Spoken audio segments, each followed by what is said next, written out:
మద్దతు తెలపాలని చెప్పేసి వారి కార్యాలయానికి విచ్చేసి వారిని స్వాగతించడం జరిగింది.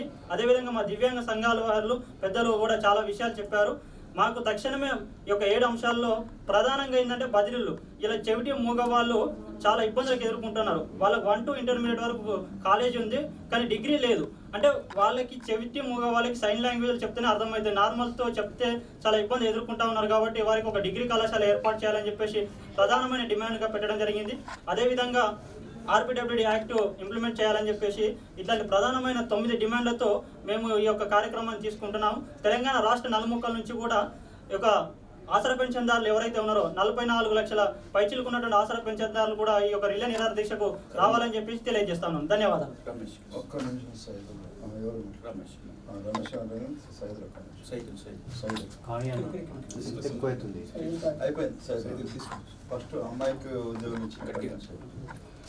ఈరోజు రాజ్యాధికారి పార్టీ తీర్మాన మల్లన్న గారి ఆఫీస్కి వచ్చినాము. వివిధ సంఘాల వికలాంగుల సంఘాల నాయకులందరం కలిసి రేపు 25వ తారీఖు జరిగే రిలే నిరాహార దీక్ష ఎందుకు పెడుతున్నారంటే, మాకు అధికారంలో వచ్చే ముందు హామీలు ఏవైతే ఇచ్చిందో కాంగ్రెస్ పార్టీ ఇచ్చిన హామీలు నెరవేరిస్తే మేము ఇక్కడ దాకా రాకపోతుంటే, అదే కాంగ్రెస్ పార్టీ యొక్క హామీలు నెరవేర్చి ఇక్కడ దాకా రాకపోతుంటే అవి నెరవేర్చలేరు.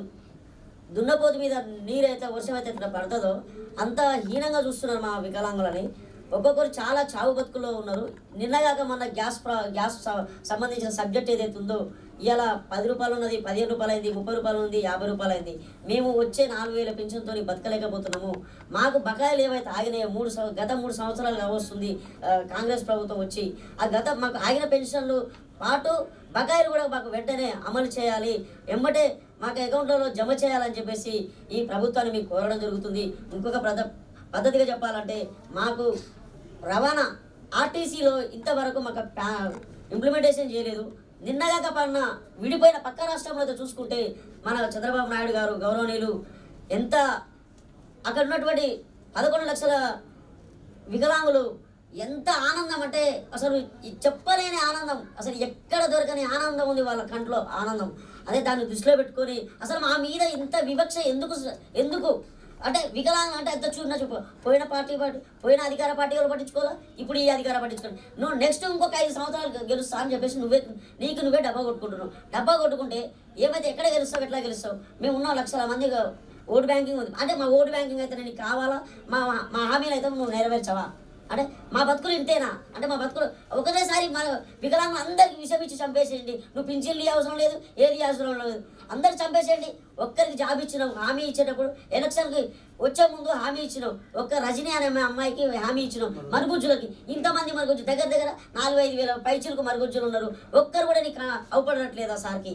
రేవంత్ రెడ్డి గారికి ఒక్కరు కూడా పిలుచుకొని దగ్గర పిలిచి మాట్లాడే చరిత్ర లేదు ఇంతవరకు. ఎందుకని నేను అడుగుతున్నా. అదేవిధంగా రేపు 25వ తారీఖు నాడు మన ఇందిరా పార్క్ దగ్గర జరిగే రిలే నిరాహార చౌక్కి మన మల్లన్న గారిని ఆహ్వానించడం కోసం మేము వచ్చి ఈ చిన్న విన్నపాన్ని మేము కోరుకుంటున్నాం.